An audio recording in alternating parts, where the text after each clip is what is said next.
আসসালামু আলাইকুম। বর্তমানে মাথাপিছু আয় হচ্ছে ৩,৬,১৪৪ টাকা। ডলারের হিসেবে গেলে $২,৭৮৪। ১০৯.৮৭ রেট ধরে এখন আমাদের মাথাপিছু আয় দাঁড়িয়েছে ৩,৬,১৪৪ টাকা। এখন প্রশ্ন হচ্ছে মাথাপিছু ঋণ কত? তার সাথে সে প্রশ্নের উত্তর দেওয়ার আগে আমরা যদি জানতে চাই কিংবা আমরা অনেক সময় অনেকভাবে আমরা যখন এসএসসিতে পড়তাম কিংবা ইন্টারমিডিয়েটে পড়তাম তখন আমরা কি মাথাপিছু আয় এত টাকা, তাহলে আমার আয় কোথায়? কিংবা আমি তো বেকার। এই ধরনের প্রশ্ন ঘুরপাক খেত মাথায়। কিংবা এখনও আপনার মনে প্রশ্ন জাগতে পারে যে মাথাপিছু আয় বলতে কি আমি তো বেকার, তাহলে আমার আয় কোথায়? কোথায় এখানে এই ৩,৬,১৪৪ টাকা? এই বিষয়টা যদি আমরা একটু গভীরভাবে জানার চেষ্টা করি, মাথাপিছু আয় কোনো ব্যক্তির একক আয় নয়। দেশের অভ্যন্তরের আয়ের পাশাপাশি রেমিটেন্স সহ যত আয় হয় তা একটি দেশের মোট জাতীয় আয়। সেই জাতীয় আয়কে মাথাপিছু ভাগ করে দিয়ে এই হিসাব করা হয়। আশা করি উত্তর পেয়েছেন। এখন প্রশ্ন দাঁড়িয়েছে মাথাপিছু ঋণ কত? আপনি কালের কণ্ঠের ৫ই এপ্রিলের প্রকাশিত খবরে আপনি দেখবেন ২০২৪ ৫ই এপ্রিলের প্রকাশিত খবরে মাথাপিছু ঋণ হচ্ছে ১.৫ লক্ষ টাকা।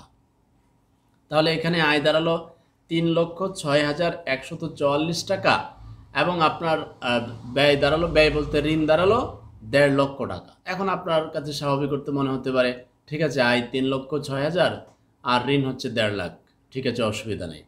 কিন্তু আমি তো অর্থনীতির ছাত্র না যে আরও আপনাকে গভীরভাবে অর্থনৈতিক বিশ্লেষণ দেব। তবে কালের কণ্ঠের সেই প্রতিবেদন কিংবা ওই প্রতিবেদন পড়ে যা বুঝলাম যে আমাদের যেহেতু দেশের ঋণ আছে প্রচুর, সেই অবকাঠামোগত উন্নয়নের ঋণের ব্যাপার আছে, সেই ঋণের পরিশোধের ব্যাপার আছে, মাথাপিছু ঋণ বেড়ে যাওয়া, আর সেই দিক থেকে আমাদের রেমিটেন্সের প্রবাহ কোনো কারণে যদি বাধাগ্রস্ত হয় তাহলে একটু ঝুঁকির মুখে থাকতে পারে। কেন এই কথাগুলো বলছি? আমি তো এই দেশের একজন নাগরিক। ঝুঁকিতে পড়লে, বিপদে পড়লে, অসুবিধা হলে আমারও তো অসুবিধা হবে। তাই যারা যেখান থেকে দেশ পরিচালনা করছেন, যেইভাবে করছেন, যারা বড় বড় জায়গায় বসে আছেন, কিভাবে লুটপাট, চুরি, দুর্নীতি এগুলো বন্ধ করা যায়, হাজার হাজার কোটি টাকা পাচার হচ্ছে, একেবারে দিনের মতো সত্য। স্বাধীনতার পর থেকে এখন পর্যন্ত মাঝখানে ফখরুদ্দিন সময় ২ বছর বন্ধ ছিল। রিপোর্ট সত্য যেটা, এটাকে আপনাকে মেনে নিতে হবে। দেখুন আমার সোনার বাংলাকে আপনারা সবাই মিলেই তো, এবং আমি আপনি দায় এড়াতে পারি না, এমন করেই সোনার বাংলাকে প্রস্তুত করেছেন এই মুহূর্তে। আপনার ঘরে যদি কোনো তরুণ প্রজন্ম থাকে সে আর দেশে থাকতে চায় না, লম্বা লাইন ধরেছে। যার অর্থনৈতিক সামান্যতম সক্ষমতা আছে সে পাড়ি দিচ্ছে পৃথিবীর বিভিন্ন দেশে। মেধাবীরা তো চলেই যাচ্ছে, এখন সাধারণ মেধাবীরাও পা বাড়াচ্ছে এবং লম্বা লাইন ধরেছে।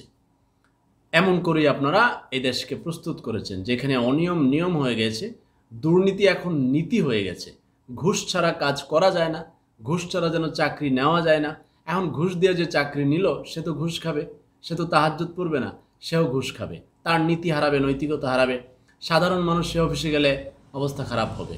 এত কিছুর ভিড় তৈরি হয়েছে। এর মধ্যে এখানে ৩,৬,১৪৪ টাকা এখন মাথাপিছু আয় দাঁড়িয়েছে। বিপরীত দিকে ৫ই এপ্রিল ২০২৪-এ প্রকাশিত কালের কণ্ঠের খবরে মাথাপিছু ঋণ দাঁড়িয়েছে ১.৫ লক্ষ টাকা। এখন এরপরও অর্থনীতির ছাত্র যারা আছেন, অর্থনীতিবিদ যারা আছেন তারা বুঝবেন। আমি এই ব্যাপারে একেবারে জিরো, অর্থনীতির ব্যাপারে, যার কারণে আলোচনা করাটাও মুশকিল।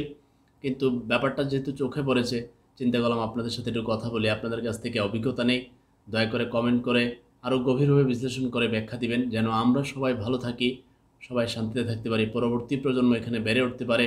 আর তরুণ প্রজন্মের যে চলে যাওয়ার যে স্রোত তৈরি হয়েছে, এটা যে কোনো দেশের জন্য খুবই ভয়ঙ্কর। এবং মেধাবীরা চলে যাওয়া, তরুণ প্রজন্ম চলে যাওয়া, তো দেশে থাকবে কে? কে থাকবে? উত্তরটা কিন্তু মাথায় ঘুরছে। আল্লাহ হাফেজ।